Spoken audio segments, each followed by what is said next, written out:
Hello students, please. Good morning. Today I will teach you the past perfect continuous tense, bhutkaal, time varying sentences like as if the time is certain then sense will be used and time is uncertain then for will be used. Okay. Lesson 8. Type number 3, interrogative type of sentences like this. प्रश्नवाचक वाक्य.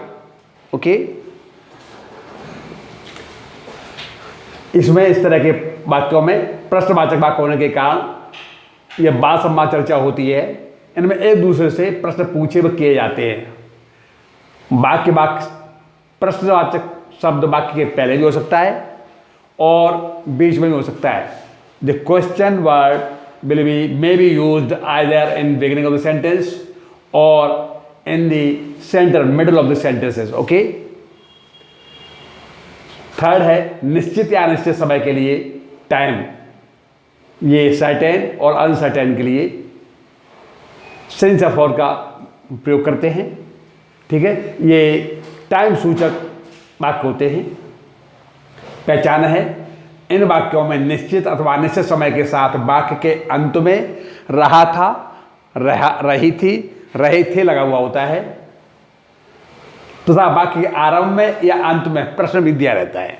Right. तो सबसे अंत में प्रश्नवाचक चिन्ह भी लगा होता है. The question mark like this will be also you will found at the end of the sentence like this. Okay. So now I'll tell you the rule of this sentence. If the question comes before the beginning of the sentence like this, helping verb had will be used and been also. ठीक है. तो जब वाक्य के पहले प्रश्न हो तो सबसे पहले helping verb had plus subject plus been plus verb I N G plus object plus since और for any one of them plus time plus etcetera. Right. ध्यान रखें in the interrogative type of the sentences it is had. Helping verb had will be used before at the beginning of the sentence and subject then been. यानी had been के बीच में subject का प्रयोग करेंगे और हेल्पिंग वर्ब और का नाम वर्ब जो फर्स्ट फॉर्म होती है उसके साथ में ही उसके अंत में ही हम जो आई एन जी लगाते हैं. सेकेंड फॉर्म के अंदर अथवा थर्ड फॉर्म के अंदर नहीं. Only I N G will be added in the first form of the verb, not in second और third. Okay. Don't commit mistake. First form के साथ ही क्रिया के हम आई एन जी लगाते हैं. ठीक है. And second if the question comes in the middle और सेंटर ऑफ द सब्जेक्ट वो सेंटेंस देन द प्रश्नवाचक शब्द interrogative word will be used in the beginning of the sentence first of all. Then helping verb had will be used. Write this. ठीक है. Like this. हाँ. तो प्रश्नवाचक शब्द plus had plus subject plus been plus verb I N G plus object plus since और for any one of them plus time plus etcetera. Rest remaining portion of the sentences. ठीक है. तो in note I will give you some note also. Helping verb had been will be used whether the subject will be singular number or plural number. It is only had. ठीक है. will be used, not as like the present tense has or have. Not so. But we are passing through. We are teaching you the past tense. That's why it is only the adverb. Helping verb had been will be used. Okay. अच्छा. Second है if the question comes in the beginning of the sentence, the had will be used in the beginning. If the question comes in the middle of the sentence, then we will put question word first of all. Okay. And if the time certain since और certain for will be used. Okay, ठीक है. Now I am putting some examples like this, please understand. Look at here. क्या राम बनारस विश्वविद्यालय में 2 साल से पढ़ रहा था? Now you are looking here that the time is uncertain, that's why I have used the for in this sentence like this. तो first सबसे पहले हम हैड का प्रयोग करेंगे. Had Ram been reading in the Banaras university okay for 2 years. Now second example. क्या राधा 1 सप्ताह से बीमार चल रही थी? यहां भी देख रहे हैं आप, यहां भी time is uncertain, then for will used also. ठीक है. तो had Radha been running ill for a week. Now it is third example. तुम 1 हफ्ते से घर पर क्या कर रहे थे? Now you are looking here. The question word क्या is given in the center middle of the sentence like here क्या. ठीक है. तो इसको हम पहले रखेंगे, बाकी पहले लाइक दिस यहां इस जगह पर. तो then what had you been doing at your home for a week. यहां भी देख रहे हैं आप, बाकी अनसर्टन है, that's why I have used the word for. यहां 4th सेंटेंस है लाइक दिस वन. मोहन को कितने दिनों से बुखार आ रहा था? ओके, यहां भी जो है कितने दिनों से. Question word is given also in the center of the subject sentence. तो इसका ट्रांसलेशन से होगा कि how many days had Mohan been suffering from fever. Okay. Now next है 5th एग्जाम्पल. यहां पर भी जो है क्या शब्द जो है बाकी पहले है. तो क्या आप 10 जनवरी 2015 से इंग्लैंड में रह रहे थे? यहां पर जो है क्वेश्चन वर्ड क्या सब्जेक्ट वाक्य से पहले है, तो इसकी मीनिंग सिर्फ हैड बीन, हैड पहले लगाया जाएगा वाक्य में. तो क्या आप 10 जनवरी 2015 से इंग्लैंड में रह रहे थे? तो had you been living in England since 10th of January 2015. यहां पर देख रहे हैं आप कि समय यहां पर निश्चित है. The time is certain, that's why I have used the word since. Okay. So the translation of this sentence will be like this. Had you been living in England since the 10th of 2015 July. Okay. ये next last example है. क्या 2 फरवरी 2020 से दिल्ली में क्यों रह रहे थे? यानी आप 2 फरवरी 2020 से दिल्ली में क्यों रह रहे थे? यहां भी देख रहे हैं आप टाइम फिक्स है. ठीक है ना. Time is certain, that's why the question word why has been, why will be used first of all in the beginning of the sentence and then helping verb had. Okay. उन दोनों के बीच में कर्ता और वीन के बीच में you had, helping verb had और वीन के बीच में सब्जेक्ट रखा जाएगा यू लाइक दिस. ओके. तो why had you been living in Delhi since 2nd February 2020. Okay, like this. तो now you have understand.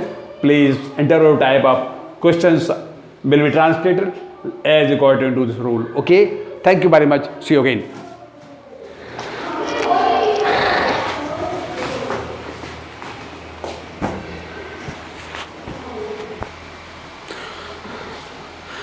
Hello students, please, good morning. Today I will teach you lesson 8 type 4 past perfect continuous tense भूतकाल. ठीक है. इसमें conversation होता है, प्रश्नों का आदान प्रदान होता है. ये प्रश्न वाक्य से पहले भी हो सकते हैं और बीच में भी. ओके. एक दूसरे से प्रश्न किया पूछा जाता है. ठीक है. चूंकि ये नेगेटिव टाइप सेंटेंसेस हैं, इसलिए इसमें नहीं का प्रयोग भी होता है. This type of this sentences are also given with the word not. Okay. And sentences are also will be asked to each others. That's why the questions are also given in such type of the sentences. विशेष वाक्य में जब नहीं का प्रयोग करते हुए, हाँ, so please विशेष बात को है कि वाक्य में नहीं का प्रयोग करते हुए एक दूसरे से प्रश्न पूछा व किया जाता है, चर्चा के साथ होता है, समझे। इसमें समय निश्चित और अनिश्चित होता है। when there is the time is certain then since will be used, word since will be used. When the time is uncertain then for will be used like this. Okay, उदाहरण दे रहा हूँ, I am putting some examples here, now look at please.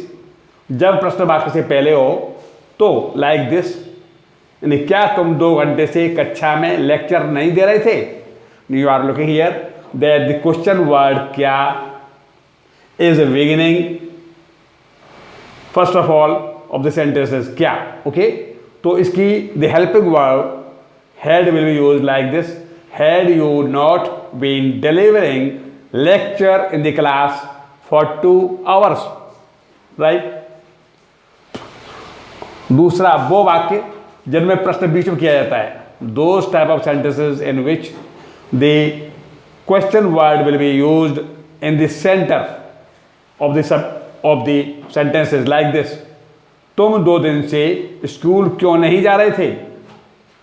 तो सबसे पहले the question word Y, ठीक है, क्यों नहीं, यानी क्यों, क्वेश्चन वर्ड क्यों will be used in first of all beginning of the sentence like this, why, then helping verb had. Okay, so why had you not been going to school for 2 days, last में question mark.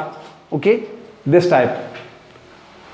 अच्छा, इसकी पहचान है the identification of these sentences.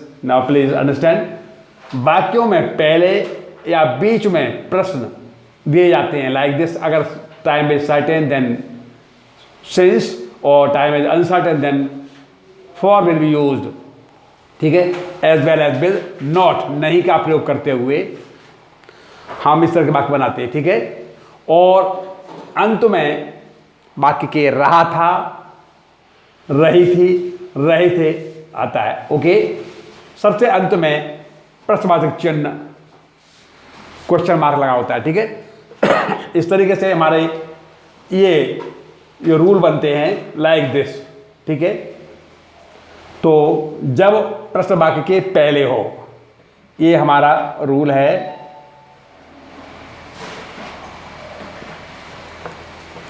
जब वाक्य के पहले प्रश्न है लाइक दिस, तो helping verb had will be used first of all, then subject, then not, तब बीन आएगा, ठीक है, इस तरीके से। तो सबसे पहले had, helping verb had plus subject plus not plus been plus verb first form I N G plus object plus since या for any one word of them. Okay, then time plus etcetera. Okay, अच्छा, जब प्रश्न वाक्य के बीच में हो, when the question word comes in the center or middle part of the sentence, then प्रश्नवाचक शब्द जो है interrogative word will be used first of all, then helping verb had, then subject, then not, then been. Okay, like this.